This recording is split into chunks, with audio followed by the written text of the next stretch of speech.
Uma muito boa tarde a todos. Boa tarde. Preciso falar mais alto ou dá para ouvir lá atrás?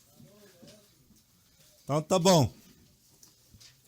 Mais uma vez, bem-vindos a todos ao Acampa. E o tema todos já sabem, a vinda do Senhor e as suas consequências para a época de hoje. E os irmãos aqui na preparação, eles me pediram para fazer eles chamaram isso de panorâmica da profecia. Porque se falamos da vinda do Senhor, temos que ver talvez em que contexto ela acontece, quais outros eventos vão acontecer. E eu pensei na preparação, simplesmente jogar eventos no ar não adianta. Precisamos nos ocupar também um pouco com o tema profecia. O que é profecia? Para que serve? Então temos essa panorâmica dividida em duas partes. A primeira vai ser uma parte introdutiva. A segunda, então, mais uma panorâmica dos eventos, sem entrar em muitos detalhes, porque senão eu vou tomar a palestra dos outros. E aí eles vão ficar chateados. Uma coisa que eu coloquei já aqui, esse pontinho, o Lucas até perguntou, para que esse ponto amarelo? Ele precisa ficar ali? Eu falei, sim, precisa. Por quê? Porque quando falamos de profecia, o foco da profecia em primeiro plano é uma cidade, é Jerusalém, com o povo de Israel, com os judeus. No Novo Testamento, nós temos esse versículo de 2 de Pedro, capítulo 1, versículo 19. E esse eu vou repetir também na segunda palestra de novo depois. E ali a palavra de Deus nos diz que temos muito firme a palavra dos profetas, a qual bem fazeis em estar atentos como a uma luz que alumia em lugar escuro, até que o dia amanheça e a estrela da alva apareça em vossos corações. Então, Pedro está escrevendo a pessoas que tinham sim a sua origem entre os judeus, mas que em boa parte agora eram cristãos. E ele diz a esses cristãos judeus, e com isso também a nós cristãos hoje, que nós temos uma coisa firme, a palavra dos profetas. Então a palavra profética não é algo só para o judeu, é para nós também. E ela serve para ser uma lâmpada, uma iluminação, algo que irradia luz, alumia, esclarece pontos.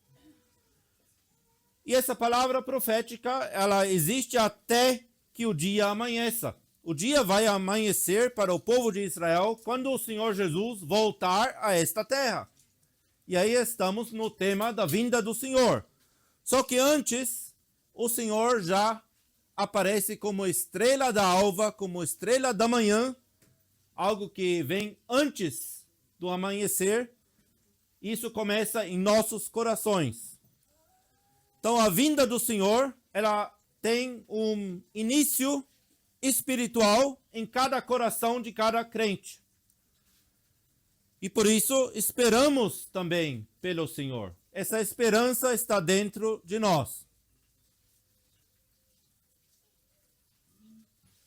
A finalidade, o ápice, o ponto mais alto da profecia, onde as profecias culminam, são duas coisas. Primeiro, Deus gostaria de congregar e juntar Israel em sua própria terra. Uma coisa que eu não coloquei ali é só um rei que é o Messias, só para o Senhor Jesus Cristo como o Messias de Israel.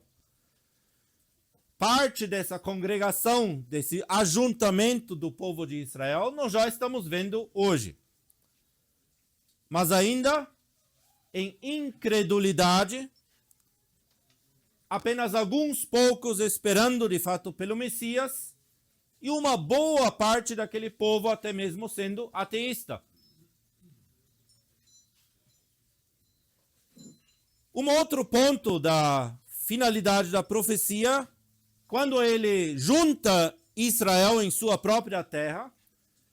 Ele faz isso para que a volta visível do Senhor Jesus possa acontecer, para que ele, o Messias, Jesus Cristo, possa reinar em Sião, que é um outro nome que a Bíblia dá para a cidade de Jerusalém, como o rei de todo o mundo. Ou seja, essa terra espera ainda por um momento em que de fato vai ter um governo único, sob o domínio, sob a cabeça, sob o rei, que é Cristo. É um momento único na história. Por mais que os povos, as nações, tentem de unir todos os povos debaixo de um governo mundial, chamado ONU, vocês sabem muito bem que esse projeto tem falhado e não tem funcionado muito bem. Para não dizer que não funcionou em nada.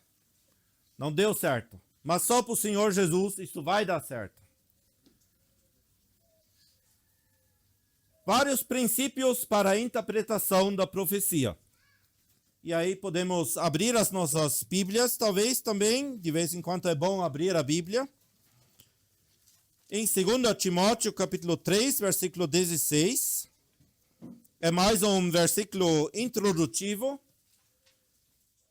que diz que toda a Escritura é divinamente inspirada e proveitosa para ensinar, para redarguir, para corrigir, para instruir em justiça. E toda a Escritura engloba também a palavra profética. O segundo versículo mencionado ali em cima, do lado esquerdo, é 2 de Pedro, capítulo 1 de novo, e podemos até mesmo ler o versículo 20, o versículo 19 acabamos de ver, e o versículo 20 e 21 diz: sabendo, seja, nós todos que somos salvos, deveríamos ter um conhecimento, um saber, uma convicção de alguma coisa, sabendo primeiramente isto, que nenhuma profecia da Escritura é de particular interpretação, porque a profecia nunca foi produzida por vontade de homem algum, mas os homens santos de Deus falaram inspirados pelo Espírito Santo. Então temos ali vários pontos que agora vamos colocar em forma de uma tabela, mas eu gostaria desde já destacar alguma coisa que é muitíssimo importante para a compreensão da profecia. Nenhuma delas é de particular interpretação. Ou seja, a profecia, qualquer profecia bíblica, tem que ser vista no contexto de toda a palavra de Deus. Do contrário, você ou eu vamos incorrer em interpretações errôneas. Menos ainda, podemos especular que tal coisa poderia ser ou não ser assim. E as muitas diferentes interpretações proféticas que vocês hoje também encontram com muita facilidade na internet, contraditórias até mesmo, acontecem simplesmente porque as pessoas não observam esses pontos. A profecia também não é produzida por vontade de homem algum, algo que também não se tem observado na cristandade hoje em dia. Tem muitos por aí que dizem que sabem profetizar, mas a profecia não vem do homem, ela vem somente de Deus. E ele transmitiu isso a homens no passado, porque aqui diz, os homens santos de Deus falaram inspirados pelo Espírito Santo. Eles não falarão, eles não estão falando, eles falaram. Então, tudo que precisamos saber quanto à profecia, já temos na Bíblia, que é a palavra de Deus. Se alguém vem com alguma outra coisa que não se encaixa na palavra de Deus, que não tem a sua base ali, é falso. Simplesmente assim. Então, nenhuma profecia está isolada, mas ela sempre recebe apoio por outras passagens. o quebra-cabeça tem que funcionar, tem que dar um quadro, produzir um quadro. Isso implica também em que, hoje em dia, ninguém vai receber uma resposta diferente quanto à profecia, daquela mesma resposta que todas as pessoas que, em dependência de Deus, guiados pelo Espírito Santo, têm pesquisado as Escrituras e receberam algo do próprio Deus quanto à compreensão da profecia. Nós hoje, talvez, porque estamos mais perto do fim dos tempos, podemos ver alguns detalhes que já se encaminham, já estão se cumprindo ou já se cumpriram, que outros no passado não sabiam. Mas o foco geral, o núcleo da profecia, não vai ser interpretado diferentemente hoje ou amanhã do que há 100 anos atrás. Porque a palavra de Deus é a mesma. Ontem, hoje e vai ser a mesma amanhã. Então, mudanças em detalhes, sim, mas o quadro geral vai continuar sempre sendo o mesmo. E para isso é necessário também que tenhamos um conhecimento suficiente das Escrituras como um todo, para que possamos interpretar corretamente as profecias dentro do seu contexto e dentro do quadro todo. Então, vem uma primeira dica para vocês, principalmente os jovens. Leem a Bíblia, precisa conhecer a palavra de Deus, também para entender a profecia. Então, não pulem livros como Abacuque, Joel, etc. Sofonias, talvez nem sabe achar na Bíblia. Então está na hora de aprender onde que estão.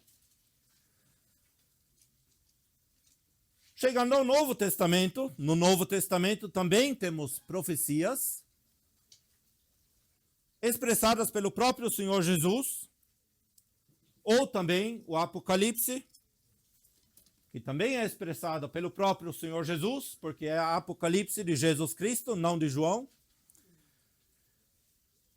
E essas profecias do Novo Testamento, elas também estão tratando, em sua grande maioria, com a terra. Isso é outro ponto importante. A profecia lida com esta terra.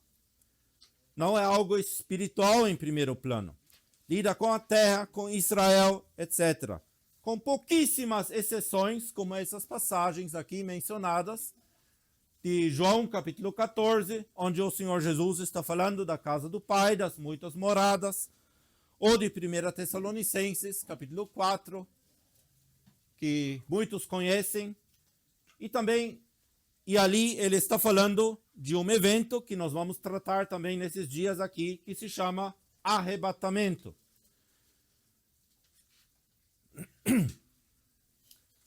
Os escritores das profecias do Antigo Testamento são todos judeus. As profecias do Antigo Testamento, elas não dizem respeito a brasileiros, americanos, argentinos, canadenses, etc., alemães, suíços, chilenos. Não, eles dizem respeito a acontecimentos nesta terra, sempre ligados a um povo e a uma cidade, que era aquele foco lá do início, Jerusalém e Israel. E os países, as nações, os povos mencionados ou pessoas mencionadas na profecia, quando são gentios, ou seja, povos não judaicos, são mencionadas porque tem alguma relação, algum relacionamento com aquele povo de Deus, Israel. O Antigo Testamento, ele não contém profecias diretamente à igreja. Então, se você lê o Antigo Testamento inteiro, você não vai achar uma única passagem que diz explicitamente respeito à igreja de Deus. A igreja era o mistério oculto na época do Antigo Testamento, e por isso a igreja no Antigo Testamento também é aludida às vezes, mas apenas por figuras, não por profecias diretas e claras. Então, por isso também é bom a gente verificar sempre, quando a gente lê as Bíblias, o que vem de Deus e o que foi inserido por homens. Muitas Bíblias, isso não é uma crítica ao texto que temos, mas sim um alerta que muitas Bíblias têm subtítulos inseridos no meio do texto para facilitar a leitura. Muitas vezes esses títulos são bons e ajudam. Em muitas outras vezes não ajudam, principalmente quando no Antigo Testamento fazem referência à igreja, que o texto não faz referência. Então esses títulos às vezes eles direcionam o leitor para um pensamento que não está contido no texto. Isso, infelizmente, acontece também com muitos tais chamados teólogos, pessoas que dizem que conhecem Deus, mas desconhecem o grande plano de Deus e o delineamento da profecia como um todo. Então é importante a gente saber alguns detalhes, alguns pontos referente à interpretação da profecia. Temos duas chaves, talvez principais, na Bíblia, que nos abrem, assim, o entendimento da profecia como um todo. Essas duas chaves se encontram em um livro, do qual muita gente conhece apenas o capítulo 6, que trata de um homem que foi jogado numa cova de leões, o livro de Daniel. Nesse livro temos 3 capítulos que são importantíssimos para a compreensão da profecia, como o livro inteiro é importante para isso. A primeira chave, eu juntei 2 capítulos que tratam do mesmo tema, apenas com menos ou mais detalhes. São os capítulos 2 e 7 do livro de Daniel. Esses 2 capítulos, eles introduzem ou falam dos tempos dos gentios, tempos das nações, onde Deus entrega o governo desse mundo às nações e não mais a Israel. E nesse tempo nós também estamos vivendo, os nossos antepassados já viveram, o próprio Daniel viveu nessa época. Então hoje Israel é importante, mas o governo de Deus para este mundo não passa mais por meio desse povo. Nesse momento, Deus está governando o mundo pela mão de povos não judeus. Esses 2 capítulos, eles nos mostram 4 reinos mundiais. Nós vamos ainda vendo um pouquinho mais disso. E o último desses reinos, que eu já adianto, é o reino romano. Ele vai ressurgir, ele é mostrado em variadas formas, em diversos momentos sucessivos de sua existência. Ele existiu no passado, e nós vamos ver que ele vai existir numa outra forma no futuro de novo, e depois disso se segue o reino milenar de Cristo. Esses 4 impérios mundiais principais são, sob o ponto de vista bíblico, lembrando, ligado a Israel. Por isso, para Deus não interessam os grandes reinos, por exemplo, dos Incas, nem os grandes reinos que existiam no continente africano, nem a China, mas aquilo que é ligado a Israel, que era a Babilônia, a Medo-Pérsia, o reino grego, Império Grego e o Império Romano. E o Império Romano, ele foi primeiro um reino único, depois um reino dividido em 2, Oriente e Ocidente, e ele vai reaparecer numa forma dividida em 10, onde o 10 talvez seja literal, talvez seja apenas um número simbólico. E depois disso, o reino milenar. Daniel capítulo 9 é a outra grande chave da profecia, principalmente alguns versículos nesse capítulo 9, na segunda metade, quase no final do capítulo, eles são de suma importância para a compreensão da profecia. A partir do versículo 24 de Daniel 9. Essa profecia, ela é também referente a Israel e a Jerusalém. Isso fica muito claro quando se lê no versículo 24 de Daniel 9 expressões como 70 semanas estão determinadas sobre o teu povo e sobre a tua santa cidade. Deus está falando por meio do anjo aqui a Daniel, e Daniel era um judeu, então se Deus está falando a ele, teu povo é o povo de Daniel. Então, todas as coisas que vocês acham na internet, que interpretam esse versículo diferente, a não ser ligado ao povo judeu, é errado, porque Deus diz que é o povo de Daniel, povo judaico. E a cidade de Daniel é Jerusalém. Não é uma outra cidade, não é Roma, não é Istambul, não é Esmirna, é Jerusalém. Eu digo isso com veemência, porque infelizmente mais e mais surgem outros tipos de interpretações a partir desse capítulo. E se você começa aqui já de se embananar e não ver mais que teu povo e tua cidade é Israel e Jerusalém, todo o restante vira uma salada de frutas, onde não cabe mais nada com nada. O quadro geral, o quebra-cabeça não vai funcionar mais. E durante esses tempos dos gentios, Israel é considerado por Deus, isso são expressões agora do profeta Oséias, como Lo-Ruama, que significa em português não agraciada, aquela que não tem mais a graça de Deus, ou também como Lo-Ami. Lo-Ami é uma expressão hebraica que significa não meu povo.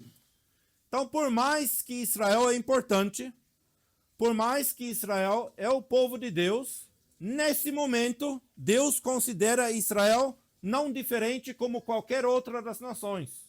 Não meu povo.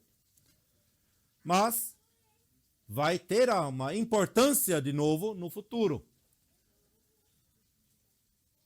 Isso muda quando Judá e Israel serão finalmente unidos sob uma só cabeça, que é o Messias, Cristo, no reino milenar.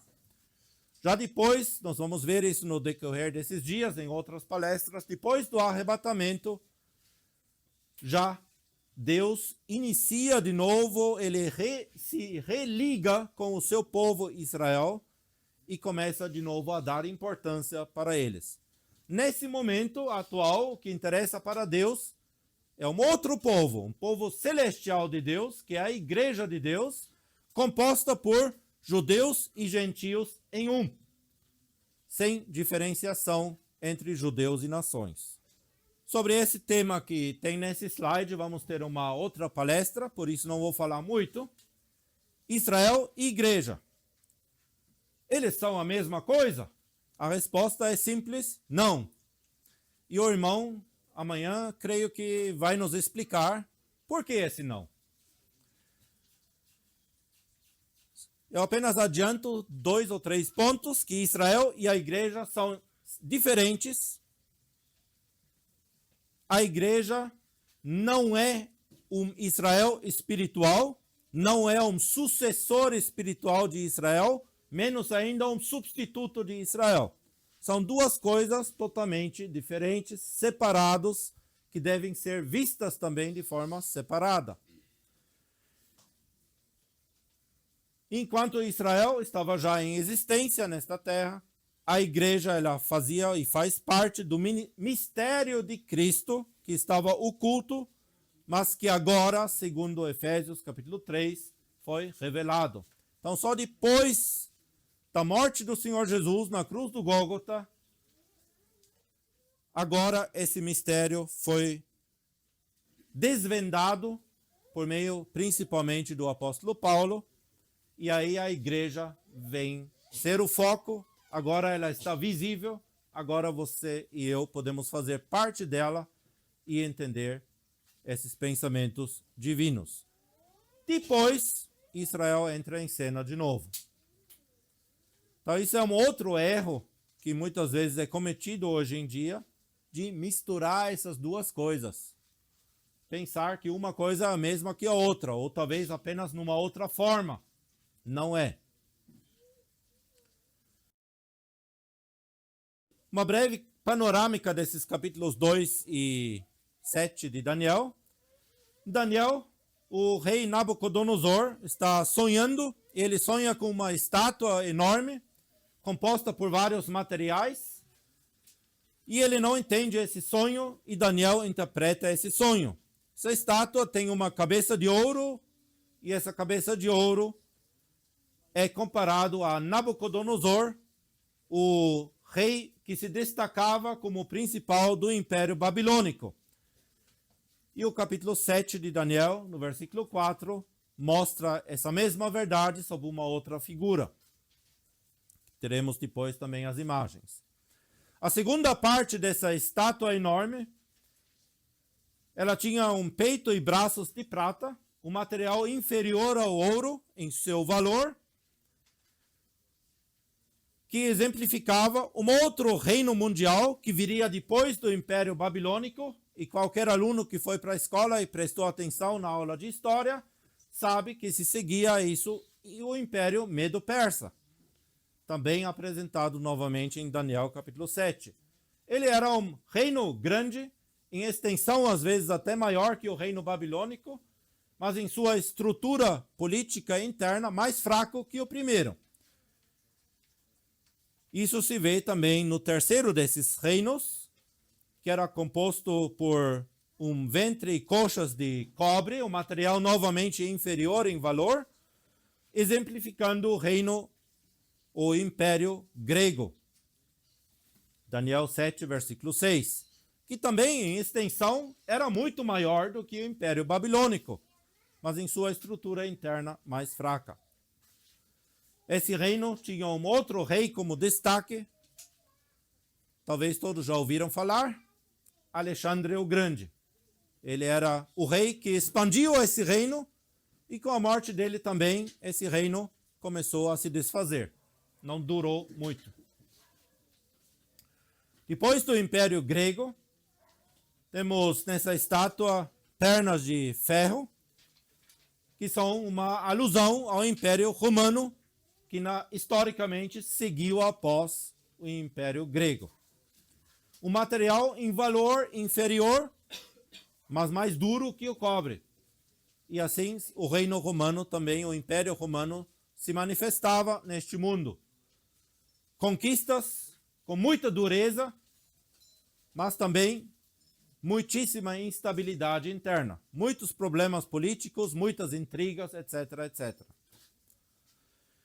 No livro de Daniel, assim no capítulo 2, no capítulo 7, no capítulo 9, no capítulo 1 até o capítulo 12, em algum momento sempre tem um corte no capítulo que separa a época de Daniel e a profecia que agora para nós já se cumpriu no passado, todos esses reinos já existiram, separa de algo que ainda é futuro, colocando no meio um parênteses, que já adianto é a época da graça na qual nós estamos vivendo, a época da igreja, aquela que não faz parte da profecia, só que no livro de Daniel, como em muitas outras passagens proféticas, essa época futura, ela é simplesmente emendada diretamente àquelas profecias que já se cumpriram.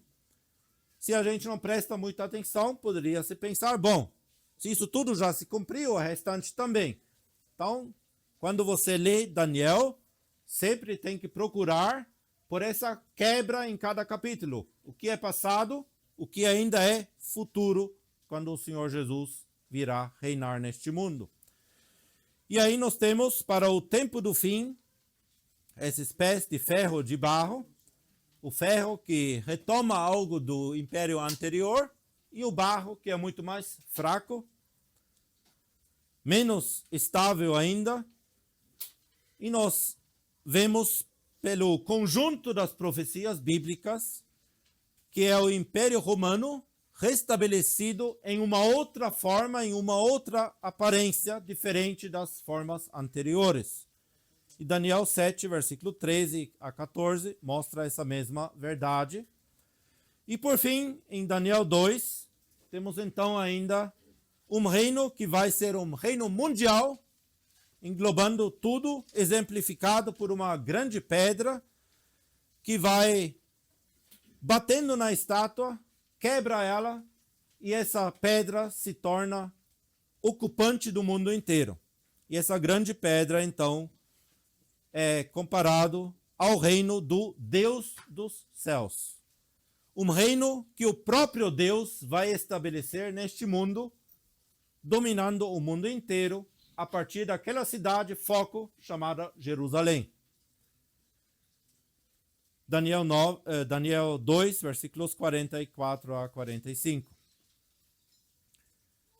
A mesma coisa em Daniel 7, a outra parte dessa primeira chave da profecia. O primeiro reino mostrado sob a figura de um animal, de um leão. E não temos tempo agora de entrar nesses detalhes todos, porque aí poderíamos fazer, 12, 13, 14, 15 palestras sobre Daniel. Não é o foco agora. De novo, esse leão, o Império Babilônico. Depois, um outro animal, um urso, o Império Medo-Persa. O terceiro animal em Daniel, capítulo 7, um leopardo, simbolizando esse Império Grego sob Alexandre o Grande. Mas depois, esse leopardo, ele tem 4 cabeças, mostrando que o reino grego se dividiria depois do primeiro rei, que de fato aconteceu. O Império Grego, depois que Alexandre o Grande faleceu, foi dividido entre os generais do seu exército, conhecidos como diádocos. Se dividiu principalmente no Egito, que ficava ao sul.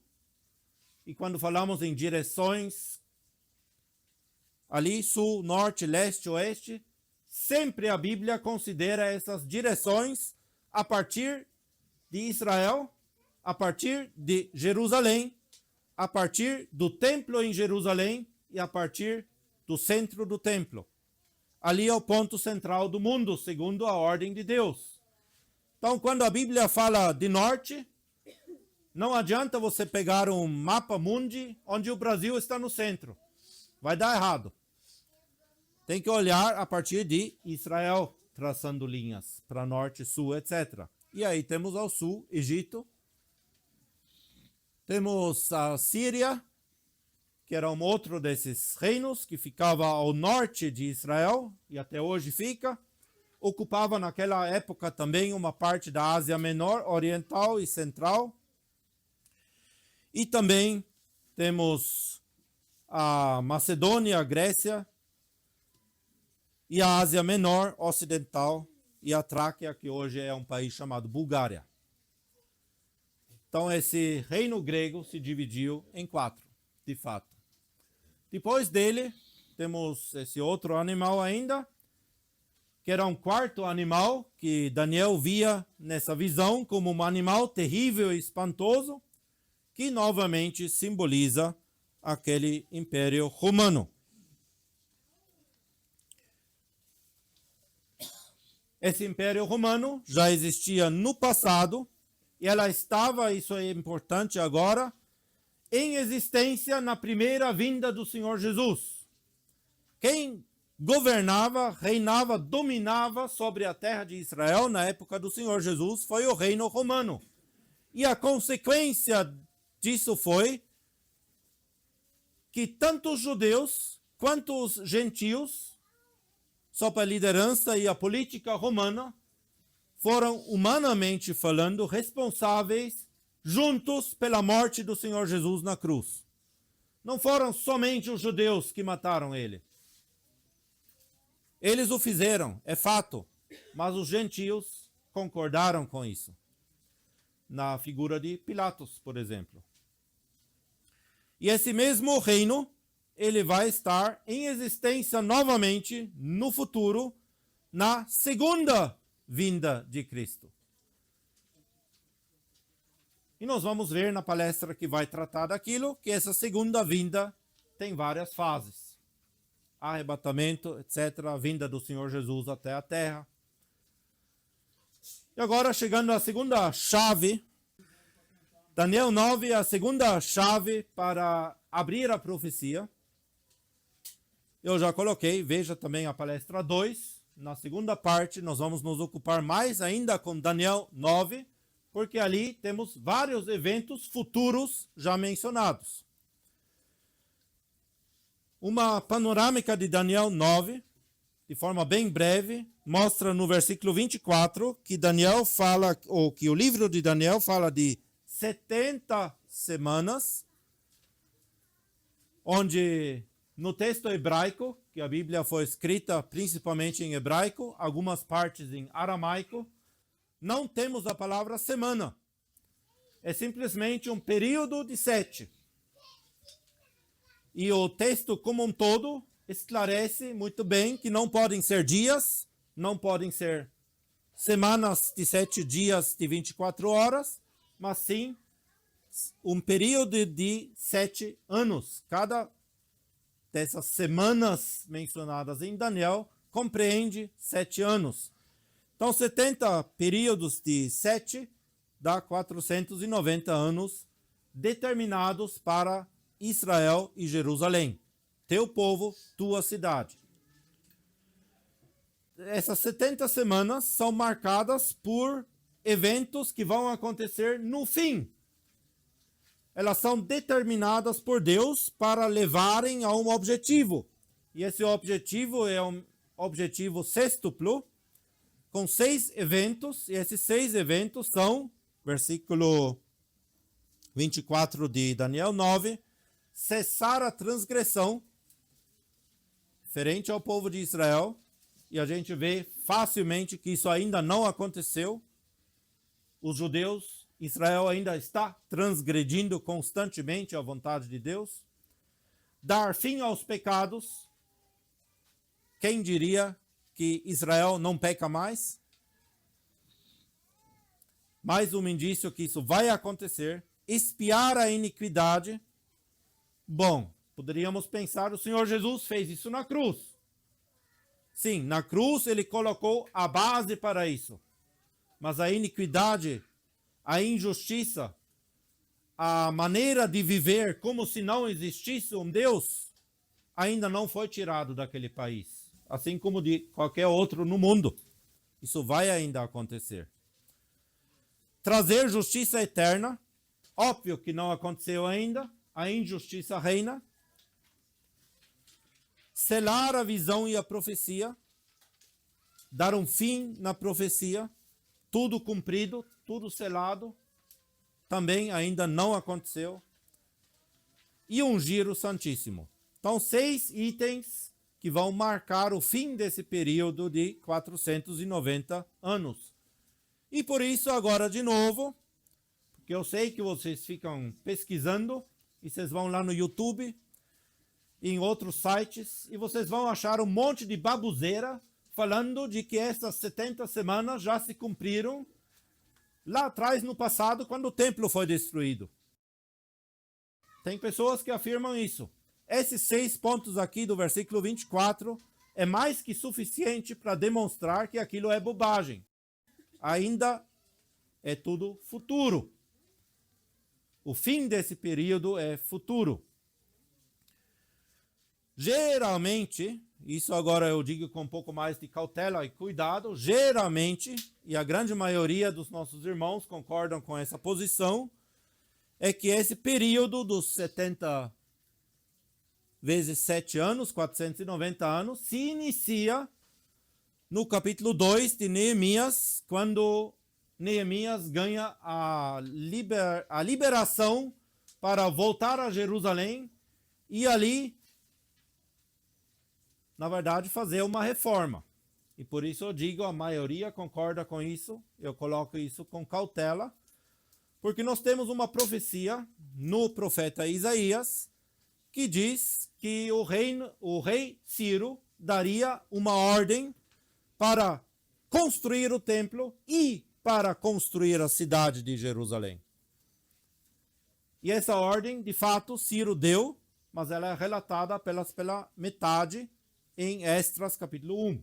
Então existe uma outra possibilidade da interpretação desses 490 anos, de começar o ponto inicial com Esdras capítulo 1, versículo 1, em ligação com essa profecia de Isaías 44 e 45. Mas, de forma geral, Neemias 2 é mostrado e a contagem a partir daí funciona. Inclusive, sem um monte de contas, com anos proféticos e meses de 30 dias e não sei o que. Funciona também. Mas existe uma outra contagem muito mais simples, muito mais fácil, que funciona de fato com 490 anos e também dá certo.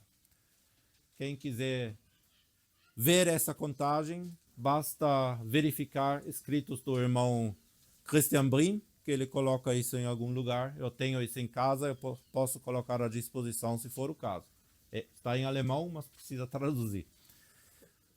Bom, esses 490 anos, profeticamente determinados por Deus para o seu povo Israel, até que essas coisas acontecerem, até o Senhor Jesus como Messias pode estabelecer finalmente o reino milenar visivelmente na terra. Até lá, esse período é dividido em 7 vezes 7, ou seja, 49 anos, onde podemos pensar na reconstrução e reforma de Jerusalém e a construção do templo. Deus toma nota desse período de forma especial, menciona ele separado. Depois, mais 62 semanas de anos, igual a 434 anos, totalizando um período de 483 anos. Então, quem é bom de matemática já sabe que falta 7 para completar os 490. E esses 483 anos, eles terminam quando o Messias, versículo 26 de Daniel 9, é cortado. Quando ele é tirado. Quando ele é morto, com outras palavras. Então, depois desse período de 483 anos, aconteceria a morte do Messias. Algo que aparentemente muitos dos escribas de Israel não observaram, porque senão eles não teriam esperado, nem os discípulos, senão não teriam esperado que o Cristo restabeleceria o seu reino. Ele tinha que morrer. Já está aqui em Daniel capítulo 9 e em outras muitas passagens mais. Então o Messias é tirado, cortado. Ele morre na cruz do Gólgota, mas ele também ressurgiu. O Senhor Jesus, ressurreto, está no céu hoje. E aí, a partir do versículo 26, parte B, a segunda parte do versículo, nós temos que considerar de novo aquele parênteses no livro de Daniel, onde Jerusalém e o templo estão sendo tirados, mas Jerusalém também vai ter a sua importância de novo em algum ponto no futuro. A igreja agora é introduzida nesse parênteses, depois desses 483 anos, e nessa época estamos vivendo numa interrupção do curso de tempo na contagem divina, quanto a Israel, vivendo na época da graça, época da igreja. Somente depois da época da igreja, a contagem do tempo da parte de Deus quanto a Israel se reinicia e os últimos 7 anos vão correr. Temos isso também descrito ali em Daniel 9, no versículo 27, a última semana. Esses últimos 7 anos, a Bíblia chama de tribulação. Durante todo esse tempo, do parênteses aqui, nós temos várias coisas, principalmente guerras e assolações até ao fim. Isso basta você olhar para o Oriente Médio hoje em dia. Esse ano é um ano exemplar para isso. O que acontece lá? Guerra, assolações. Isso não vai mudar até que o parênteses da igreja se encerra. Então, por mais que eles estão tentando lá fazer paz, propostas de paz, tudo isso não vai funcionar, porque Deus falou que não vai acontecer. Deus determinou assolações e guerras até o fim. Então, o mundo inteiro pode falar em contrato de paz para Israel. Se eles conseguem alguma coisa, vai durar apenas por pouco tempo. Vocês podem assinar embaixo que vai ter outros problemas ali. Se não na faixa de Gaza, talvez do outro lado, ou no norte, no Líbano, etc, etc. Sempre vai ter algum problema acontecendo ali. E depois, então, desse parênteses, quando a igreja não estiver mais aqui, aí sim, Deus se reconecta com o povo de Israel, e aí vão acontecer os últimos 7 anos desse período de 490, e a Bíblia chama esse período de a tribulação ou a grande tribulação. E aí talvez é bom abrir ainda esse versículo 27 agora. Antes, nesse capítulo já foi mencionado que o Messias seria cortado, o povo do príncipe que há de vir destruiria a cidade. Quem destruiu a cidade de Jerusalém e o templo foram definitivamente os romanos, nenhum outro povo.